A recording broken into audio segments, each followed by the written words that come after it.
this is me, Eva G, ang inyong Pinay-attendant dito sa Amerika. Good afternoon, guys! So, ngayong araw na to, nandito ulit tayo sa New York. Pero, nandito tayo sa 36 West 8th Avenue. So, ikutin natin itong lugar na to. Ispasyal ko po kayo. Napuntahan ko na to twice. Pero, nung first time ko dito, umuulan. As yung second time naman, parang napadaan lang talaga ako para may vlog lang ako. Pero ngayon, may oras tayo. Kaya samahan niyo po ako, ipasyal po natin ang ating mga sarili dito sa Manhattan. Sa part ng 8th Avenue. So guys, ang weather ngayon ay medyo malamig. So bagay, kasi winter pa naman. Pero malapit na tayo sa sa spring season. So ayan po, nakalagay naman po doon is West 36th Street. Sa Giniginaw kasi. So tawid tayo doon sa kabila. I think for sure madadaanan natin ng Macy's. Madadaanan natin yung Empire State Building. So, ayan. Samahan niyo po ako mamasyal. At ipapasyal ko po kayo. At ipasyal ko rin ang aking sarili. Ang aking sarili. So, dito po naman kadalasan sa 8th Avenue. Ayan, marami kayo makitang mga bilihan ng mga yung mga gift shop o yung mga souvenirs. Mga ganyan. Kahit doon po sa kabilang side din po, diyan din po, marami din po kayo sa kabilang side. Parang 36 all the way down to Times Square. Kasi ando doon po yung Times Square. Ayan, doon sa dire-diretso na yun. Yung daliri ko. Tapos, ayan. So, ayan, makita nyo naman may mga bilihan din dito ng ganyan, ng mga souvenir. As may Taco Bell.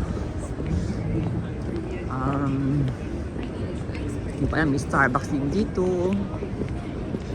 Pero malamig siya, in fairness. In fairness. Lagi na lang malamig, hindi ba mawawala yung lamig dito. So, sige na, ilaban na rin natin. So, nandito na tayo sa 35th Street to West 8th Avenue. Ayan. So, itong ano kaya ito? Ito ba yung Madison? Linawin muna natin kung anong klaseng ano to ba. Itong, ayan yung may nakasulat na ano. Lamig Sana pala ginamit kong ano, jacket yung ano, yung may hood. Wala na naman hood yung dala ko. Kasi ang ikakaano mo dito, yung hangin kasi. Ay, ang ganda talaga nito, itong building na to. Nakikita ko to sa trabaho namin. Ano ba tawag dito? Kasi may number 1 siya sa taas. Ayun. May tawag dyan Sandali nga. Ito, dadaanan naman natin siya. Tignan natin. Yung mga tao. Ayan, ganyan ho. Sinasabi nila, pag mga taga-Lihiti mo, mga taga dito, tumatawid na lang basta-basta. Kahit na mayroon sariling dapat tawiran doon. O, dahil hindi man ako taga dito, sa akin nasira yung salita na yun. Yung sabi lang nila gano'n. Yung mga taga dito raw talaga sa New York, madalas hindi sumusunod. Pag hindi pa tawiran, tumatawid na. So, katulad ng ginawa ko, mali po yun, huwag niyo po akong gayahin So, nandito na agad tayo sa West 34th Street. Dapat doon pa tayo. Dapat doon pa tayo kasi nag-intermediate tayo. So, yan, nandito na tayo. Daming gwapo Tawid tayo sa kabila. Parang, ayan na po, di ba? Ang Empire State. Di ba? Kita agad. Maganda siya kasi sa gabi. So, antayin natin siya medyo dumilim-dilim. Ayan di ba? Pakabog. Di ba? Ang ganda. Pero alamin muna natin. Ito po, nandito tayo sa 34th Street Penn Station.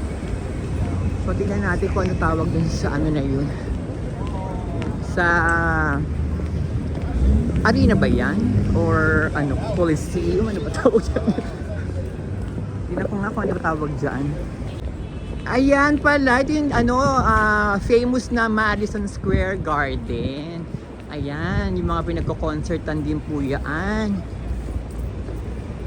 Diba? Yung Penn Plaza.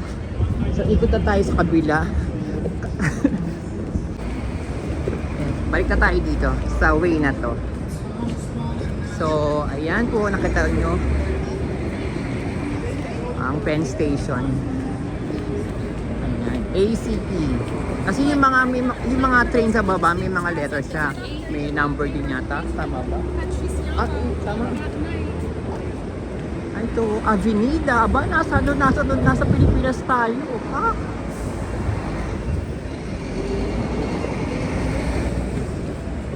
Ganda. Ayan po yung famous na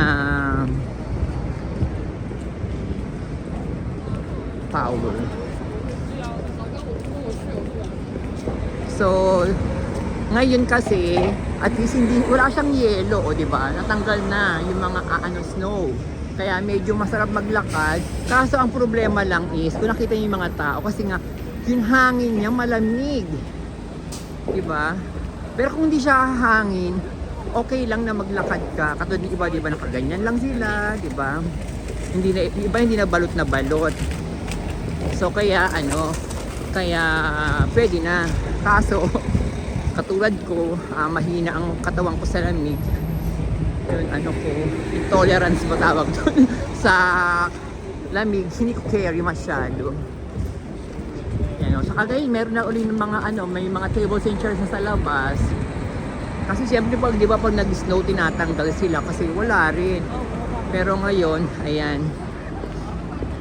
O diba may papareho ko, naka-boots. Tapos wala rin ka na stocking pareho. So ayan, lakad-lakad na. Ito pala yung Pen 1. Ayan, Pen 1 para tawag dito. Itong building na pinakita ko niya yung mataas. Kasi itong building na to, kita ko ito sa trabaho ko. Sa hotel na, ayan, sa hotel na pinagtatrabahuhan ko yan. Pen 1.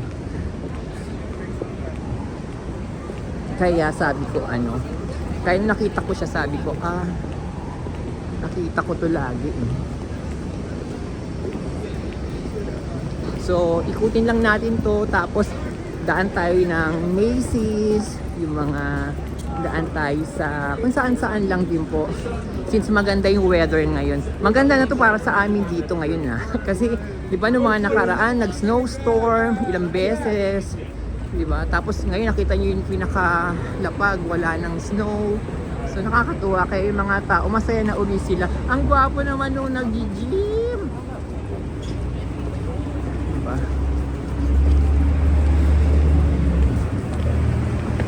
Kasi totoo lang po. Maganda naman ang snow pag yun umpisa lang. Tapos yung bumabagsak na siya, okay siya, ganyan. Pero pag naipon na siya sa lapag at okay lang kung mababa lang siya. Pero kapag yung mga 10 inches pataas, syempre, masakit po yun.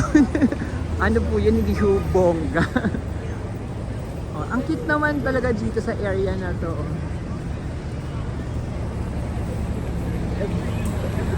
Nandito naman tayo sa Long Island Railroad. So itong mga ito, hindi ko pa ito na-try na mag-subway dyan o mag-train dyan, never ko pang natatry. Pero kapag naman nasa baba kasi kayo, parang connect lang din naman. Ayun makakapunta rin kayo kung saan yung talagang gusto nyong puntahan lugar sa New York.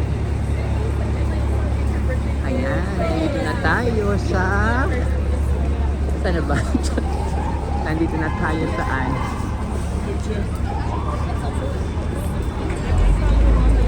Ang saya. Ayan, Fashion Avenue, 7th Avenue. Itong way naman na to, itong 34th Street, 7th Avenue.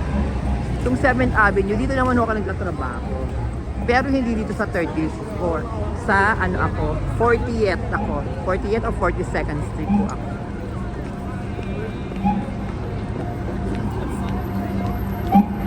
Parang daming tao ngayon Sa bagay itong lugar mo kasi matao talaga to. Kasi nga ayan yung Madison Square. Ayan pa yun? Sa kabila pala. Ito yung tama, Madison Square Garden nga yan. Sorry. Saka dito sa New York, na yan, yung parang pangkaraniwan yun ang maririnig every day, parang yung ambulance. Di mo alam kung may sunog ba or may ambulance na basta ganon. Di ko alam kung sunog, kung sa may emergency, kung ano man. Laging ganyan. Ayun, ito. $5 na lang ang cup. Ayan. May mabibilan din kayo mga ganyan.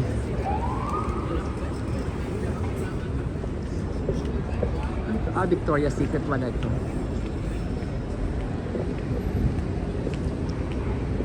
Tingnan nyo ngayon, pag hindi umahangin, hindi siya malamig. Okay lang sa akin, yun weather. Pero kapag umahangin kasi siya, yun siya malamig. Ayan na po yung Macy's, yung katabi yan nilalakaran natin, yung sa kabilang side. Pero pupunta tayo dyan mamaya, dun sa harapan niya. Kasi nandito tayo sa gilid.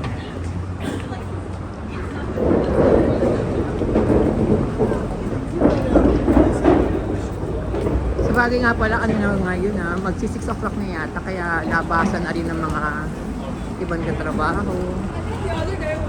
Gagawa nga pala ako ng vlog na tungkol sa kung magkano yung sahod ng mga nagtatrabaho dito. Sa katulad ko nagtatrabaho dito, na sa category ko, sa larangan ng mga housekeeping, ganyan. Ayan na po yung Macy's. Pero sa gilid pa rin to. Tayo sa harapan mamaya. Pero asa na ba yung yung Empire State? Nawala na, lumipat na ba? Habang lumalapit ka, syempre asa na siya? Ito. Ayan siya pala. Ayan siya Andali. Habang lumalapit ka, patingala ka ng patingala. Kasi di ba syempre pag malayo, kita mo agad. Pero the more na lumalapit ka na, kailangan mong tumingala. Diba? Ang busy naman itong to. Sa bagay kasi nga puntahan ng mga to? St. Herald Square Station. Ayan siya. Siyempre nandito nga pala yung mga mga H&M, paglabas mo agad. Ang daming tao talaga dito. Parang siyang yung sa Japan, ano ba yun? Shinjuku, ano ba yun? Yung crossing. Parang ganun siya. Ang dami kasi dumatawid dito. Ayun na po yung Macy's yung sa harapan. Yung harapan. Puntahan natin mamaya. Nandito na tayo sa 6th Avenue. Baka masagasaan tayo. Tapos mamaya mag-dinner na rin tayo. Kung saan lang yung may mga value meal. Jollibee o kaya McDo. Hindi, kain tayo. May gusto ko kinakainan kasi dito. Ano ba kinakainan ko dito? Yung Momenti, Chinese na Pero ang kinakain ko lagi sa kanila is yung broccoli. Parang ginisang broccoli. Broccoli. So ayan po siya. Pulasan tayo ngayon.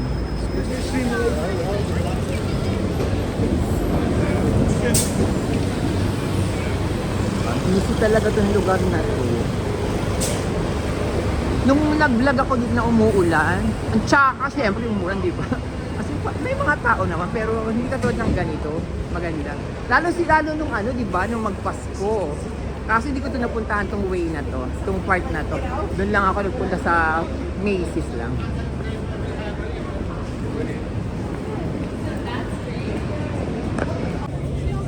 Ito wala po nakalagay, yung reservation required. Yan po para sa Empire State. So, ayun po nakasulat. May ticket, diba? Para makaakyat ka. Ito na po kasi siya, ayan, sobrang taas niya, ayan, doon pa. So, dito kayo pupunta para makapasok kayo sa observatory. Itong part na to. Dito pa lang titignan na yung ticket nyo po. So ayan po, nakalagay dito, welcome. Pero kasi Chinese yung iba. So hindi natin alam kung magkano. So itong Empire State, nandito siya sa 5th Avenue, West 34th Street. Ayan po. Pero kasi pwede ka naman din dumaan dun sa kanina, yung dinaanan natin sa 6th Avenue. So, ito na po siya. Ayan, ako. Ito po, mataas na to. Ayan. Sorry, ayan. Yung pagkataas-taas na yan. Diba? Puntahan natin dun sa harapan. Ayan. Dito tayo. Pasok lang tayo dun sa bungad. Alam ko pwede naman pumasok. Ouch! Ayan. O, diba? Nakalagay Empire State. Ayan po.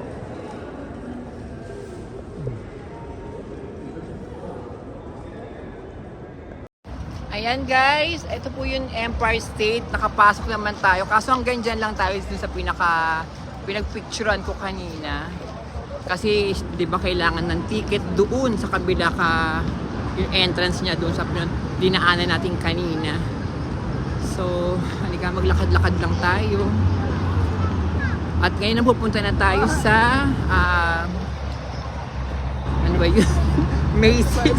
Nakalimutan ko na. Sa Macy's at kung saan pa, di ba? Lakad lang tayo dito sa Manhattan. So,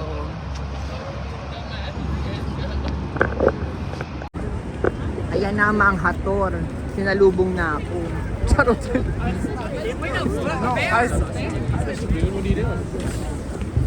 So, doon po yung side na papuntang papuntang Macy's. At ito po yung Empire State. Sobrang taas niya kapag nasa harapan kanya. Ayun po, titingala ka talaga ng bonggang-bongga. Feeling mo parang babagsak sa iyo. So, ayan po ang Empire State ulit. Nandito na tayo sa Macy's, the world largest store. Yan, 34th Street, 6th Avenue. At yung kaninang H&M na dinaanan natin. Ito yung sinasabi ko sa inyo kasi ang dami laging dumatawid. Yung parang, ano ba, Shibuya Crossing ba tawag doon? Ganun yung feels lang Kato yan, di ba, meron doon. Meron din sa kabila. Sabay-sabay sila, di ba? Pero syempre iba pa rin sa Shibuya kasi napakarami talaga. Ang saya dito sa sport na to talaga. Especially pag magpapasko. Kasi itong yung parang park na to, parang ano ba, garden ba to, park or something. Ang daming kumakain dyan.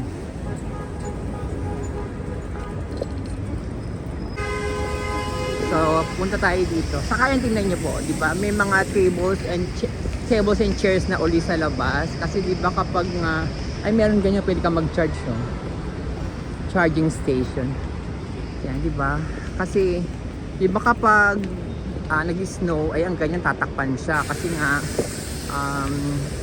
mapupuno ng snow yung mga mga tables and chairs. So since wala na yata, hopefully wala na. Ito pala. Welcome to Herald Square.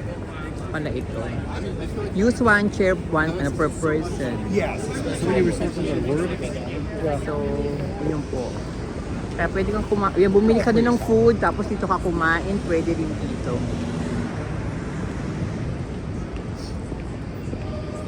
Ay, picturean natin. Napicturean na natin yung statue. Ayan, dito ka pwede kang umorder ng food. Lalo na, di ba sinabi ko kapag magpapasko, maraming mga tindahan dyan sa harapan ng Macy's. Grabe, as in dami nyo makakainan dyan, mabibilan ng food. Dito pala yung marami mabibilang ka ng food sa side na to. Tapos dito naman yung mga, parang mga, kung ano mga tinda, damit, souvenirs, ganun, mga jewelries, ganun. Pasok tayo sa Macy's. So guys, lakad pa rin tayo. Doon tayo galing kanina. So nilakad na natin papunta dito. Hindi na ako nag-vlog kasi nga medyo mahaba na. Pero yan yung mga dinaanan natin kanina.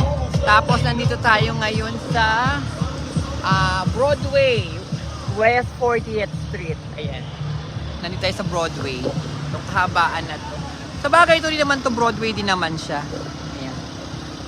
So Lakad lang tayo ng lakad hanggang sa makarating tayo sa Times Square. Diba? At syempre, ito pa din ang napaka-famous na Joe's Pizza na hindi nauubusan ng pila. Lagi hanggang doon ang pila niyan. Ngayon ko lang nakita na ganyan lang siya kaigsi. Pero yan, Joe's Pizza. Grabe ang haba ng pila. So ayan guys, nakarating na tayo sa Times Square. Magmula dun sa galing tayo sa Empire State. So ayan, lakad tayo. Ayan, Times Square na siya doon. So, di ba? Ang dami nang napuntahan natin. Kasi dito naman sa New York kasi kailangan talaga naglalakad ka lang kung gusto mo mapuntahan yung mga dapat mong puntahan. Pero maliban doon sa mga medyo malalayo, kailangan subway. Pero pag nasa Manhattan ho kayo, ayan, marami kayong mapupuntahan by walk lang talaga. So, kaya lakad-lakad lang, di ba? Kaya nakita niyo naman yung mga nakasabay ko kanina pa, di ba? Super walk lang ho talaga sila. So, nandito tayo sa Times Square. Ayun po yung doon Times Square. Pero itong Times Square na naman itong kahaba, itong nilalakaran natin. So guys, anda natin yung vlog natin dito at maraming salamat po sa panonood po ninyo. So ngayong araw po nakapunta tayo sa Macy's, sa Empire State at kahabaan po nitong Manhattan. At ito po nasa Times Square po tayo. So sana po nag-enjoy po kayo sa ating pamamasyal at maraming salamat po sa panonood po ninyo. Huwag niyo pong kalimutang mag-like, mag-comment and mag-subscribe din po kayo. Love you guys!